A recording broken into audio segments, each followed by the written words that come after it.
Hello friends, बहुत बहुत स्वागत है आपका प्रीति पटेल क्लासेस पर। आज हम अनेक शब्दों के लिए एक शब्द या फिर वाक्यांश के लिए एक शब्द पढ़ेंगे जो मोस्ट इम्पोर्टेंट हैं, पिछली परीक्षाओं में पूछे गए हैं। अगर आप हिंदी का पेपर दे रहे हैं, आपके सब्जेक्ट में, आपके सिलेबस में अगर हिंदी है तो इनसे एक या दो क्वेश्चन जरूर आपके बनते हैं। इससे आपकी वोकेबलरी भी मजबूत होगी। दूसरा, ये आपके शब्द भंडार को, तत्सम तद्भव वाले शब्दों को भी आपका हेल्प करेंगे आपको उनको पहचानने में। तो ये अनेक शब्दों के लिए एक शब्द, अधिक से अधिक विचारों को अभिव्यक्त करने वाले शब्दों को समानार्थक शब्द या भाववाचक शब्द कहते हैं। हिंदी में एक वाक्य या वाक्यांश अथवा अनेक शब्दों के लिए जो एक शब्द का प्रयोग होता है वह प्रायः संस्कृत से लिया जाता है। तो देखते हैं हम यहाँ, इससे पहले वाला वीडियो आप ज़रूर देखिएगा, क्योंकि इससे पहले वाले वीडियो में ये ऊपर के क्वेश्चन काफ़ी हम इम्पोर्टेंट थे जो कर चुके हैं। तो इससे पहले वाला वीडियो आप देखना नहीं भूलिएगा। आप देखते हैं,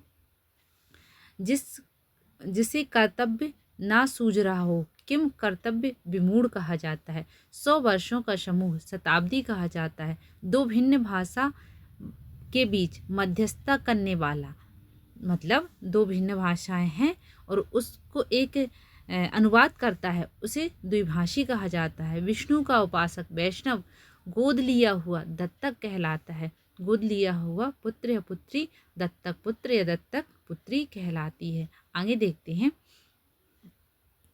जिसको छोड़ा नहीं जा सकता उसे अत्याज्य अत्याज्य कहा जाता है। अत्याज्य, त्याज्य मतलब त्यागने योग्य, अत्याज्य मतलब ना त्यागने योग्य।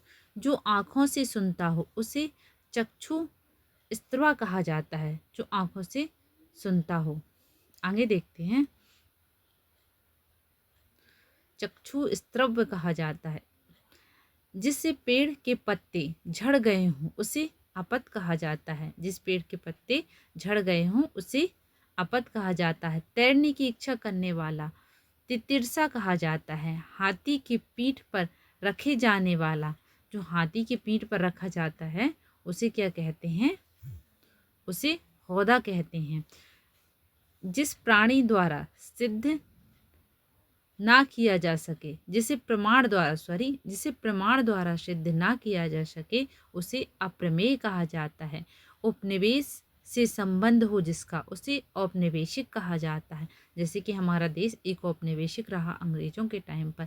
रानीवास में कड़े पर्दे में रहने वाली स्त्री को आश्चर्यपश्य कहा जाता है। उत्तराधिकारी से प्राप्त संपत्ति को रिक्त कहा जाता है। गिरा हुआ के लिए एक शब्द है पतित। पतित मतलब गिरना। ये संस्कृत शब्द, अधिकतर शब्द ये तत्सम शब्द होंगे। आप इनको अच्छे से समझिए कि ये शब्द अगर तत्सम तद्भव में आपको छांटने हैं तो ये शब्द तत्सम अधिकतर होते हैं। गिरे हुए के लिए एक शब्द पतित। अपनी इच्छा से दूसरों की सेवा करने वाला स्वयं सेवक कहलाता है। गुरु के समीप रहकर शिक्षा ग्रहण करने वाला अंतेवासी कहा जाता है। अपना उद्देश्य पूर्ण होने पर संतुष्ट होने वाला कृतार्थ कहा जाता है। ये देखिए सारे इम्पोर्टेंट हैं, ये सारे इम्पोर्टेंट है और आपको बहुत जल्दी ये चीज़ ऐसी होती है कि एक बार पढ़ने से आपको माइंड में आ जाती है। भले ही आपको ये लग रहा है कि आप भूल जाएंगे, लेकिन जैसे ही आप ऑप्शन को देखेंगे, ऑप्शन आते हैं एग्ज़ाम में, तो जैसे ही आप इन प्रश्नों को देखेंगे और ऑप्शन को देखेंगे तो आपको एक या दो बार पढ़ने से ये याद हो जाते हैं। इनके लिए ज़्यादा मेहनत आपको नहीं करनी पड़ेगी और ये फ्री के नंबर हमको एक दो दे जाते हैं। देखिए वोकैबलरी, तत्सम तद्भव, बहुत सारी चीज़ें इससे आपकी मजबूत होती हैं। कई बार एक गद्यांश में भी ऐसे शब्द आते हैं जिनका पर्यायवाची हमको नहीं पता होता, तो पर्यायवाची शब्द, विलोम शब्द, तत्सम शब्द, तद्भव शब्द, वोकैबलरी के शब्द और शब्दांश, वाक्यांश के लिए एक शब्द, इससे बहुत सारे आपके क्वेश्चन सॉल्व होंगे। तो इसको आप छोड़िएगा मत, पूरा जरूर देखिएगा, इनको पढ़ के जरूर जाइएगा। अपनी गिरा हुआ पतित, अपनी इच्छा, गुरु के समीप रहने वाला अंतेवासी, अपना उद्देश्य पूर्ण होने पर संतुष्ट, अपना उद्देश्य पूर्ण होने पर संतुष्ट कृतार्थ कहा जाता है। एक कृतार्थ। नियम विरुद्ध असामाजिक कार्य करने वालों की सूची काली सूची कहलाती है। आगे देखते हैं। ये देखिए सारे एग्जाम में आए हुए हैं जो किए गए उपकार को। अब देखिए आप ये मत सोचिए कि ये 2010 में आए हैं, आप ये सोचिए कि ये शब्द जो भंडार है ऐसा नहीं कि बदलता रहता है। जो जो ग्रामर पहले पढ़ी थी आज वो टेंस कुछ और है, संज्ञा कुछ और है, उपसर्ग कुछ और है, नहीं, शब्द तो वही होते हैं ना। और ये अधिकतर पुरानी परीक्षाओं से भी उठा के क्वेश्चन पूछ लिए जाते हैं, सारे मोस्ट इम्पोर्टेंट है। पेट की अग्नि को कहते हैं जठर अग्नि। बच्चों को सुलाने के लिए गाया जाने वाला गीत लोरी कहलाता है। नभ में चलता है खेचर। देखिए नभ में चलता है या नभ में विचरण करने वाला नभचर या खेचर कहलाता है। जैसे कि बहुत सारे पक्षी होते हैं ना शाम के टाइम जो निकलते हैं, जिनको हम बोलते हैं कि बस ये हवा खाते हैं, जो पक्षी छोटी छोटी चिड़ियाँ होती हैं।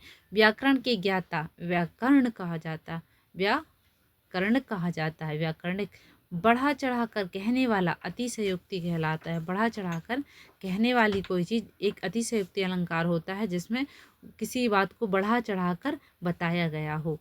जो क्षीण ना हो सके अक्षय कहलाता है। क्षय मतलब जो क्षीण होता है, जिसका विनाश होता है। अक्षय मतलब जिसका विनाश कभी नहीं होता।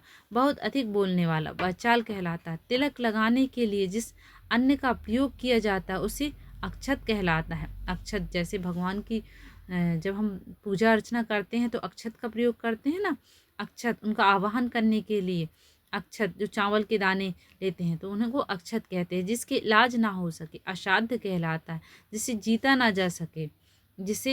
ना जा सके उसे अजेय कहते हैं। जिस स्त्री का पति जीवित हो सधवा कहलाती है और जिस स्त्री का पति जीवित ना हो उसे विधवा। देखिए सधवा विधवा विलोम भी आपके बन रहे हैं। विधवा का विलोम क्या होगा? सधवा होगा। आगे देखते हैं।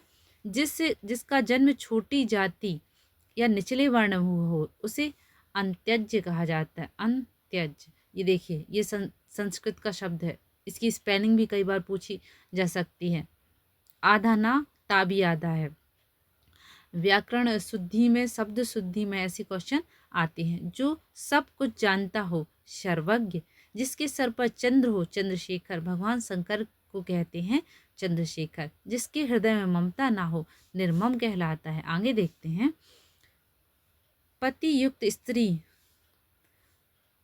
को एक शब्द में सधवा कहते हैं। फिर से देखिए रिपीट हुआ है यही।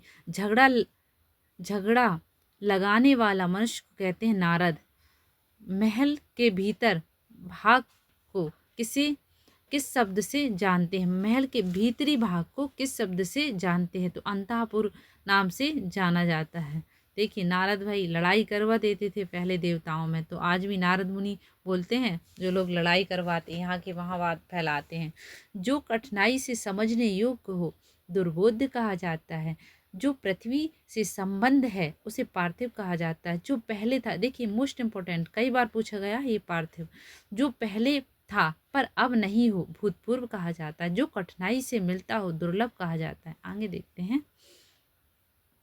इस तरह के रह गए हैं अभी।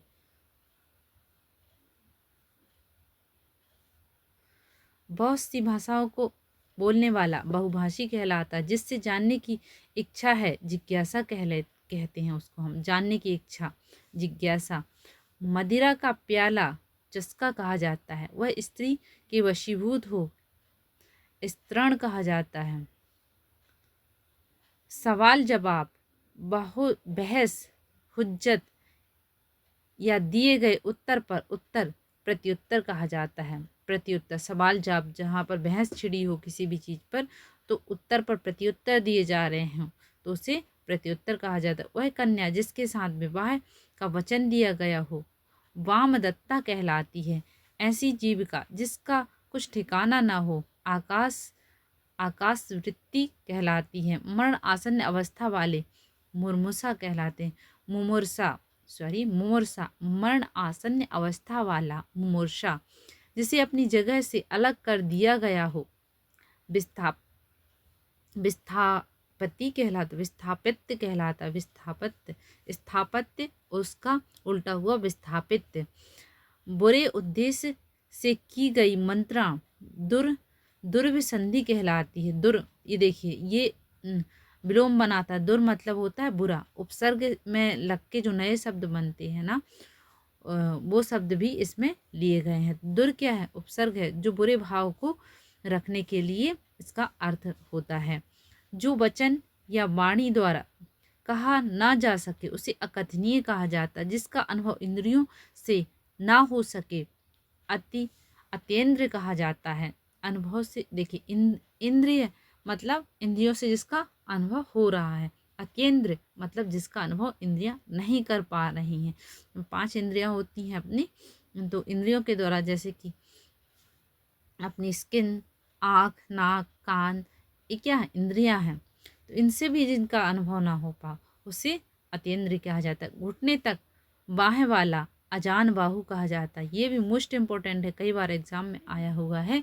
घुटनों तक जिसके हाथ हों उसे अजान बाहु कहा जाता है। बिना पलक गिराए हुए अपल्क कहा जाता है। जिसका दमन करना कठिन हो दुर्दम्य कहलाता है। जो भेद या तोड़ा ना जा सके, जिसे भेदा या तोड़ा ना जा सके अभेद कहलाता है। प्रिय वचन बोलने वाली स्त्री को प्रियंवदा कहलाते हैं। बहुत सारे पुराने टाइम पर प्रियंवदा ये नाम रखे जाते थे। प्रियंवदा प्रिय वचन बोलने वाली स्त्री प्रियंवदा है। जिसके पार ना देखा जा सके अपारदर्शी कहलाता है। जिसका कोई शत्रु ना हो अजात शत्रु कहलाता है। देखिए कई बार ये आया हुआ है, कई बार इम्पोर्टेंट है ये। जो सबको समान रूप से देखता हो समदर्शी कहलाता। देखिए एक बार आप देख लेंगे इनको तो आपको ये याद हो जाएंगे, लेकिन यही चीज़ आप सरल समझ के अगर ये छोड़ते हैं तो एक ही नंबर से एग्ज़ाम क्वालिफाई हो जाता है और एक ही नंबर से रह जाते हैं लोग सरल समझ कर छोड़ने वाले कि ये तो एग्ज़ाम में नहीं आते। जबकि ऐसे ही क्वेश्चन जो एग्जामिनर हैं ज़रूर डालते हैं। शब्द द्वारा जो व्यक्त ना हो सके अव्यक्त कहलाता है। सांझ और रात के बीच का समय गोधूली कहलाता है। देखिए गोधूली का टाइम मतलब पुराने टाइम पर जब गाय चरने के लिए ग्वाले उनको ले जाते थे जंगल में, तब उस टाइम पर जब संध्या का टाइम है, उस टाइम पर जब गाय अपने घर को वापस आती थी तो बहुत सारी धूली उनके जो पैरों से उड़ती थी। गोधूली का टाइम होता है सांझ और रात के बीच का समय, संध्या समय जिसको कहते हैं, सूर्य अस्त का समय। जिसके हाथ में सूल हो सूल पाणी कहा जाता है। जो सब कुछ जानता है सर्वज्ञ कहलाता है। जिसके पास कुछ ना हो अकिंचन कहलाता है। भगवान शंकर का देखिए कई बार रिपीट हुआ, इससे पहले भी ये आया था तो मैंने इससे पहले भी इसका क्या बोलते हैं आपको समझाया था कि ये देखिए ये अकिंचन मतलब भगवान शंकर का नाम है। स्वयं अकिंचन जन मनोरंजन पर शिव परम उदार हरे पार्वती पति हर हर शंभु पाहि पाहि दाता हरे। अकिंचन जिसके पास कुछ भी ना हो फिर भी प्रसन्न हो। तथा कथित निम्न जाति में जन्म लेने वाला अंत्यज कहलाता है। अनिश्चित जीविका के लिए आकाश वृत्ति कहलाती है। अनिश्चित जीविका के लिए मतलब जीविका निश्चित ना हो। जिस पर हमला ना किया गया हो अनाक्रांत कहलाता है। आक्रांत मतलब जिस पर बार बार हमला हुआ हो। अनाक्रांत मतलब हमला ना हुआ हो। जो बहुत मंद गति से कार्य करता हो मंथर कहा जाता है। उचित अनुचित का ज्ञान रखने वाला विवेकी कहलाता है। जो अपने कर्तव्य का निश्चय ना कर सके किम कर्तव्य विमूढ़। देखिए फिर से रिपीट हुआ है ये क्वेश्चन, मोस्ट इम्पोर्टेंट है, कठिन भी है और इसकी स्पेलिंग भी आपसे पूछी जा सकती है। किम कर्तव्य विमूढ़ मतलब अपने कर्तव्य को निश्चय ना कर सके, अपने कर्तव्य का पालन ना कर सके, अपने कर्तव्य से जो भटक गया हो उसे किम कर्तव्य विमूढ़ कहा जाता है। ये आपको याद रखना है, कर्तव्य से भटकने वाला भी किम कर्तव्य विमूढ़ है। अनेक युगों से चले आने वाली सनातन कहलाती है। सनातन की रीति हमारी चली आई है मतलब कई युगों से कई पीढ़ियों से। जैसे भगवान राम के टाइम पर उनकी रघुकुल की रीति बहुत टाइम से चली आ रही थी कि वो वचन दे देते थे तो हमेशा उनका पालन करते थे, वो क्या सनातन की रीति है। ऐसा कवि जो तत्काल रचना करता हो आशु कवि कहलाता है। ये भी इम्पोर्टेंट है, ये भी कई एग्जाम में पूछा गया है। ऐसा कवि जो तत्काल रचना कर दे, तुरंत के तुरंत कविताएं बना दे किसी भी टॉपिक पर, उसे आशु कवि कहा जाता है। आशु भाषण भी होता है, आशु कवि भी होते हैं। किसी संप्रदाय का समर्थन करने वाले, ये पेज चेंज हो गया, यहाँ से लेना पड़ेगा, यहाँ से। हाथी को हाँकने वाला अंकुश, ये कर लिया है क्या? नहीं, ये नहीं हुआ, इस तरफ से करना पड़ेगा। हाथी को हाँकने का छोटा भाला, उसे क्या कहते हैं? अंकुश कहलाता है। अंकुश जो कहा ना जा सके अकथनीय, जो क्षमा ना किया जा सके अक्षम्य, जिस स्थान पर कोई जा ना सके अगम्य, जो कभी बूढ़ा ना हो अजर अजर अमर, जो जीता ना जा सके अजय, जिसके समान कोई दूसरा ना हो अद्वितीय, जिसके सामने कोई दूसरा ना हो अद्वितीय, हृदय की बातें जानने वाला अंतर्यामी, जैसे भगवान को कहते हैं हम अंतर्यामी, सब कुछ जानते हैं, हमारे हृदय की बात भी जानते हैं। आप सबका सिलेक्शन हो जाए, बस मेरी यही प्रार्थना है भगवान से। आप मेहनत करें, आपका सिलेक्शन ज़रूर हो जाएगा। पृथ्वी, ग्रह और तारों आदि के स्थान अंतरिक्ष कहलाता है। दोपहर के बाद का समय अपराह्न कहलाता है। जिस पर मुकदमा चल रहा हो अपराध करने का, उसे अभियुक्त कहा जाता है। अभियोग चल रहा हो अभियुक्त कहा जाता है। जो पहले कभी ना हुआ हो अभूतपूर्व कहलाता है। फेंक कर चलाने वाला हथियार अस्त्र कहलाता है, और हाथ में लेकर चलाने वाला अस्त्र और शस्त्र, याद रखिए ये भी मोस्ट इम्पोर्टेंट है। अस्त्र फेंक कर जो चलाते हैं उनको अस्त्र कहलाते हैं, और जो हाथ से चलाते हैं उनको शस्त्र कहलाते हैं। जिसकी गिनती ना की जा सके अगणित अगणनीय कहलाता है। जिसके आने की तिथि निश्चित ना हो अतिथि कहलाता है। कमर के नीचे पहनने वाला वस्त्र अधोवस्त्र कहलाता है। जिसकी भाषा द्वारा वर्णन असंभव हो अनिवर्चनीय कहलाता है। सबके आगे रहने वाला अग्रणीय कहलाता है। आगे देते हैं, जो बाद में जन्मा हो अनुज कहलाता। अनुज किसे कहते हैं? छोटे भाई को कहते हैं। सब बाद में जन्मा हो अनुज। जिसका पता ना हो अज्ञात कहलाता है। अंडे से जन्म लेने वाला अंडज कहलाता है। जो छूने योग्य ना हो अछूत कहलाता है। जो अपने स्थान की स्थिति से अलग ना किया जा सके अच्युत्य कहलाता है। आच्युत कहलाता है। आच्युत जो अपने स्थान की या स्थिति से अलग ना किया जा सके उसे आच्युत कहलाते हैं। आगे देखते हैं, जो अपने बात से टले नहीं अटल कहलाता। जिसकी पुस्तक में 8 अध्याय हूँ अष्टाध्यायी कहलाती है वह पुस्तक। जैसे पाणिनि की व्याकरण का नाम अष्टाध्यायी है, क्योंकि उसमें 8 अध्याय हैं। बरसात बिल्कुल ना हो अनावृष्टि कहलाती है। बहुत कम बरसात होने वाला अल्पवृष्टि कहलाती है। इंद्रियों की पहुँच से बाहर अतीन्द्रिय व इंद्रियातीत कहलाता है। जो बीत गया हो अतीत कहलाता है। जिसकी गहराई का पता ना हो अथाय कहलाता है। जो आज तक संबंध रखता हो अद्यतन कहलाता है। जिस पर किसी का अधिकार ना हो अधिकृत कहलाता है। जिस पर किसी ने अधिकार कर लिया हो अधिकृत कहलाता है। जिस पर किसने अधिकार कर लिया हो उसे अधिकृत कहते हैं। आगे देखते हैं, वह सूचना जो सरकार की ओर से जारी होती अधिसूचना कहलाती हैं। ये देखिए, पत्र प्रपत्र से संबंधित भी मैंने वीडियो डाले हैं जो पिछली परीक्षाओं में पूछे गए मोस्ट इम्पोर्टेंट क्वेश्चन हैं, तो आप वह क्वेश्चन उनको ज़रूर देखिएगा उन वीडियो को।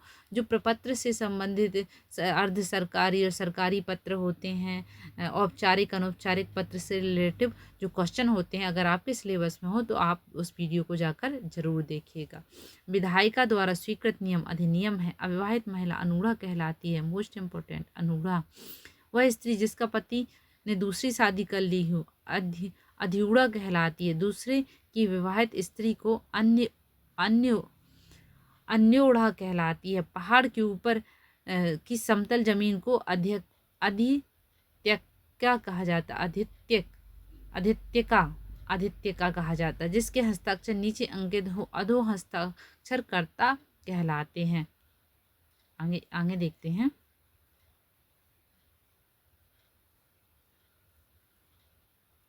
किसी संप्रदाय का समर्थन करने वाला अनुयायी, किसी प्रस्ताव का समर्थन करने वाला अनुमोदन।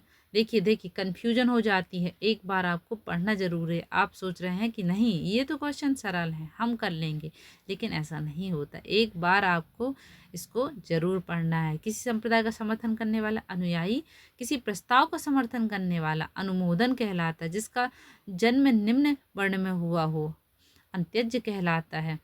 जिसकी परंपरागत से चली आई कथा को अनुश्रुति कहलाती। जो परंपराओं में चली आई हुई कथा है और हम एक दूसरे से को सुनाते जाते हैं, उसे अनुश्रुति कहलाती। जिसका कोई दूसरा उपाय ना हो, अन्य उपाय कहलाता है। अन्य उपाय, अनोन्य उपाय।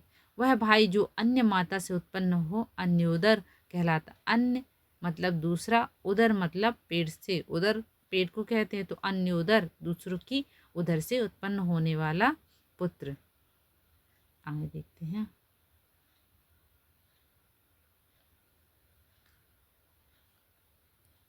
वह भाई जो अन्य माताओं से उत्पन्न हो, हाँ, अन्योदर कहलाते। पलक के बिना झपकाए, पलक को बिना झपकाए अनिमेष या निर्निमेष कहा जाता है। जो बुलाया ना गया हो, अनाहुत कहलाता है। जो ठगा ना हो, अनादृत कहलाता है। जो दोहराया ना गया हो, अनादृत कहलाता है। देखिए ये काफ़ी थोड़ा सा कठिन लग रहा है मेरे को, तो अच्छे से एक बार और देखिए। जो बुलाया ना गया हो, अनाहुत, आहुति देना मतलब जैसे हम भगवान को आहुति देते हैं, मतलब बुलाते हैं। अनाहुत मतलब जो बुलाया नहीं गया हो। जो ठगा ना हो, उसे अनावृत। जो ठगा हुआ ना हो, अनावृत। जो दोहराया हुआ ना हो, उसे भी अनावृत कहला। देखिए ये अनावृत है, अनावृत, यहाँ पर री की नीचे मात्रा लगी है, अनावृत है। दोनों में अंतर है, अनावृत अनावृत। आगे देखते हैं। पीछे पीछे चलने वाला, अनुसरण करने वाला अनुगामी कहलाता है। महल का वह भाग जहाँ रानियां निवास करती हैं, अंतरपुर या रनिवास कहलाता है। जिससे किसी बात का पता न हो, अनभिज्ञ अज्ञ कहलाता है। अज्ञ भी कहते हैं। जिसका आदर ना किया गया हो, अनादर या अनादृत कहलाता है। जिसका मन कहीं अन्यत्र लगा हो, अन्य मनशक कहलाता है। जो धन का व्यर्थ खर्च करता हो, अपव्यय कहलाता है। आगे देखते हैं। आवश्यकता से अधिक धन का संचय करना अपरिग्रह कहलाता है। आवश्यकता से अधिक धन का संचय ना करना, अरे सॉरी यार, ना करना है, आप भी ध्यान से पढ़िएगा। यहाँ पर ना को अगर छोड़ देते तो ये क्वेश्चन गलत हो जाता है। आवश्यकता से अधिक धन का संचय ना करना अपरिग्रह कहलाता है। अपरिग्रह, परिग्रह मतलब त्यागना। जो भोजन रोगी के लिए निषिद्ध हो, अपथ्य कहलाता है। जिस वस्त्र का पहना ना गया हो, अपृहत कहलाता है। न जोता गया खेत अपृहत कहलाता है। मतलब देखिए खेत भी और ना पहना हुआ वस्त्र हो भी अपृहत कहलाता है। जो बिना मांगे लिया जाए, मिल जाए, उसे आयाचित कहलाता है। आया अचित कहलाता है। जो कम बोलता हो, उसे अल्पभाषी या मितभाषी कहते हैं। जो बिना वेतन का कार्य करता हो, अवैतनिक कहा जाता है। जो व्यक्ति विदेश में रहता हो, अप्रवासी कहलाता है। अप्रवासी, ये भी इम्पोर्टेंट है, कई बार पूछा गया है। जो सहनशील ना हो, असहिष्णु कहलाता है। जैसे सहिष्णुता का अधिकार, हमारे संविधान में सहिष्णुता का अधिकार है, सभी को धर्म के प्रति सहिष्णु, है ना। जो सहनशील ना हो, असहिष्णु कहलाता है। जिसका दमन ना किया जा सके, अदम्य कहलाता है। जिसका स्पर्श करना वर्जित हो, अस्पर्श कहलाता है। देखिए रिपीट हुए हैं ये। जो रचना अन्य भाषा के अनुवाद की हो, अनुदित कहलाता है। ये इम्पोर्टेंट है, अनुदित याद रखिएगा। जो रचना अन्य भाषा की अनुवाद से की गई हो, मतलब जैसे कि अगर कोई रचना हिंदी में की गई है, उसको अगर इंग्लिश में उसी रचना को किया जाए, जैसे बहुत सारे लोगों ने गीता का इंग्लिश में अनुवाद किया है, तो उसे अनुदित कहा जाता है। जिसके पास कुछ ना हो, अर्थात दरिद्र, अकिंचन कहलाता है। अकिंचन मतलब कुछ नहीं है जिसके पास। जो सुना हुआ ना हो, अश्रव्य कहलाता है। जो साधा ना जा सके असाध्य कहलाता है। जो चीज इस संसार में ना हो अलौकिक कहा जाती है। अलौकिक मतलब जो इस लोक में नहीं है, जो बाह्य संसार के ज्ञान से अनभिज्ञ है, उसे आलोक्यज्ञ कहलाते हैं। यहाँ पर देखिए ज्ञ लगा है, यहाँ पर का लगा, अलौकिक, लोक से बना है अलौकिक। लोक मतलब, लौकिक मतलब होता है जो इस लोक में हुआ हो, अलौकिक मतलब जो इस लोक में नहीं हुआ हो, मतलब इस पृथ्वी पर ना हुआ हो, जो बाह्य संसार के ज्ञान से अनभिज्ञ हो, आलोकज्ञ कहलाता है। जिससे लांघा ना जा सके अउल्लंघनीय कहा जाता है। जिसकी तुलना ना हो सके अतुलनीय कहा जाता है। जिसकी सबसे पहली गणना की जाए उसे अग्रणी कहा जाए। अग्रणीय मतलब आगे गणना हुई हो। अग्र मतलब आगे होता है, पश्च मतलब पीछे होता है। ये सारे तत्सम के शब्द हैं, याद रखिए आप। तत्सम के शब्द भी आपको कंप्लीट होते जा रहे हैं यहीं से वर्तनी शुद्धि भी आपको, क्योंकि अधिकतर वर्तनी शुद्धि जो है तत्सम शब्दों की ही पूछी जाती है। सभी जातियों से संबंध रखने वाला अंतर जातीय कहलाता है। जिसका खंडन ना किया जा सके अखंडनीय कहलाता है। आगे देखते हैं। जिसका खंडन ना किया जा सके अखंडनीय, जिसका चिंतन ना किया जा सके अचिंत्य, जिसको त्यागा ना जा सके अत्याज्य, वास्तविक मूल्य से अधिक लिया जाने वाला मूल्य अधिक मूल्य कहा जाता है। अधि मतलब वास्तविक मूल्य ना हो, अधिक मूल्य। आगे देखते हैं। मूल कथा से आने वाला प्रसंग, लघु कथा से आने वाला प्रसंग जो होते हैं उसे अंतः कथा कहते हैं। मतलब ये जैसे कि महाभारत एक कथा है, उसके अंदर भी बहुत सारी कथाएं हैं, तो उसे कथाओं को हम क्या कहते हैं। जैसे रामायण में एक कथा है भगवान राम की, लेकिन उसके अंतर्गत भी बहुत सारी छोटी छोटी कथाएं, जैसे अहिल्या की कथा हो गई। जिसका विरोध ना हुआ हो या ना हो सके अनिरुद्ध या अवरोधी कहलाता है। जो अनुग्रह से युक्त हो, अनुग्रह मतलब कृपा से युक्त, अनुग्रह कहलाता है। जिस पर आक्रमण ना किया जा सके अनाक्रांत कहलाता है। अनुकरण करने योग्य अनुकरणीय कहलाता है। जो प्रमाण सिद्ध ना हो सके अप्रमेय कहलाता है। अप्रमेय मतलब प्रमाण सिद्ध नहीं हो रहा है।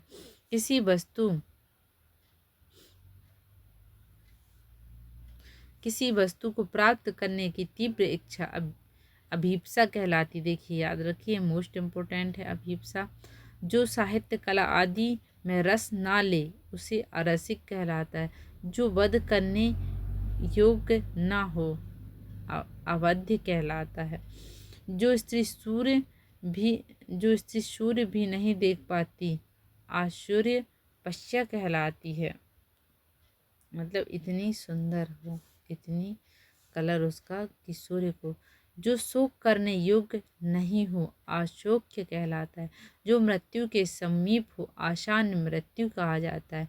वह स्त्री जिसका पति परदेश से लौटा हो अज्ञात पतिका कहलाती है। जिसकी भुजाएं घुटनों तक लंबी, देखिए फिर से रिपीट हुआ अजान बाहु, मोस्ट इम्पोर्टेंट है अजान बाहु, आप अच्छे से याद कर लीजिएगा।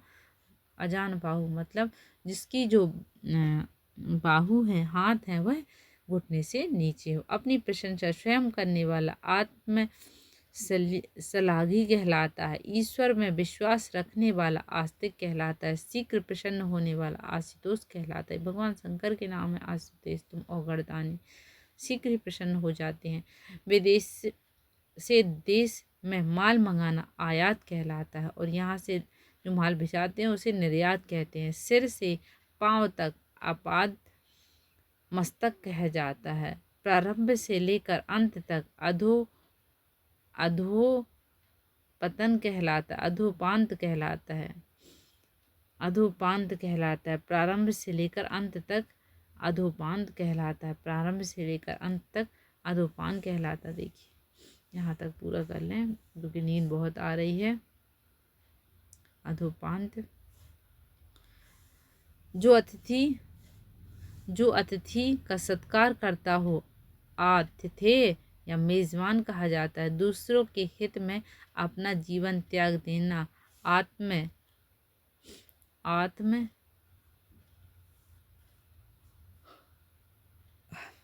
आत्म उत्सर्ग कहा जाता है। जिस पर हमला किया गया हो आक्रांत कहलाता है। देखिए अनाक्रांत और आक्रांत, आक्रांत का विलोम क्या है? अनाक्रांत।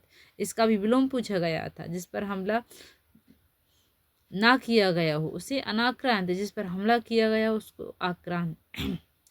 जिसने हमला किया हो आक्रांता।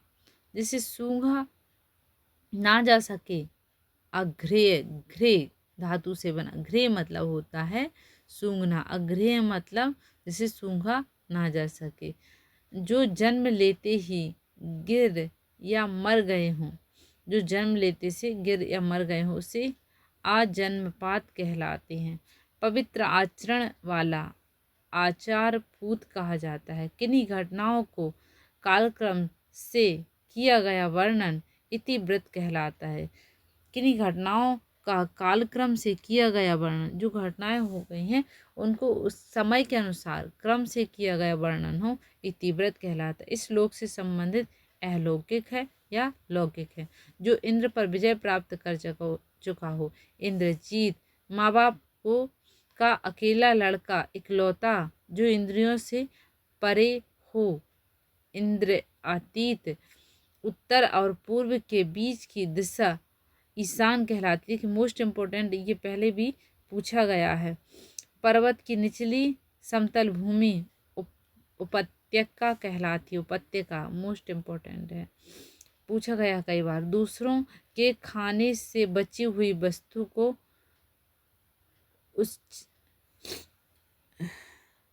उच्छिष्ट कहलाती है। बहुत नींद आ रही है, बस इस पेज को ख़त्म कर लेते हैं। किसी भी नियम का पालन नहीं करने वाला उच्च श्रृंखल कहा जाता है। वह पर्वत जहाँ से सूर्य और चंद्रमा उदित होते हैं, होते माने जाते हैं, उसे उद्यांचल कहा जाता है। उद्यांचल पर्वत। जिसके ऊपर किसी का उपकार न हो उपकृत कहा जाता है। Thank you for watching. बहुत बहुत धन्यवाद, आपने इतना टाइम दिया। और आपको वीडियो अच्छा लगा हो तो चैनल को सब्सक्राइब कीजिएगा, वीडियो को लाइक कीजिएगा, क्योंकि इसी तरह ओल्ड ईयर परीक्षाओं के क्वेश्चन मैं सॉल्व करवाती हूँ। मोस्ट इम्पोर्टेंट क्वेश्चन जो रहते हैं, क्वेश्चन भी मैंने सॉल्व करवाए हैं, तो आप उनको जाकर ज़रूर देखिएगा। संधि समास के बहुत अच्छे ट्रिक के थ्रू मैंने वीडियो डाले हुए हैं, प्लस उन्हीं के साथ ओल्ड ईयर परीक्षाओं के क्वेश्चन भी करवाए हैं, तो आप उन वीडियो को जाकर देखना नहीं भूलिए। सारी ग्रामर मैंने प्रीवियस ईयर परीक्षाओं के क्वेश्चन उठा कर ग्रामर करवाई है, तो आप उन वीडियो को ज़रूर देखिएगा। Thank you for watching. अगर आप सब्सक्राइब करेंगे तो नेक्स्ट वीडियो का जो लिंक है आप तक पहुंच जाएगा, तो इसलिए सब्सक्राइब ज़रूर कर लीजिएगा चैनल को। Thank you for watching.